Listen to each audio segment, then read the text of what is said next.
कर्म जन्म कथनी करता विचारू आ सृष्टि में तुझ विना नथी कोई मारू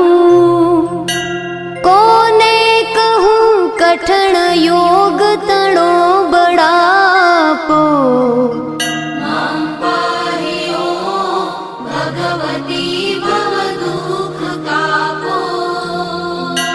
हूँ काम क्रोध मद मोह थकी छकेलो आडंबरे अति घणो मद थी बकेलो दोषो थकी दूषित ना करी माफ पापो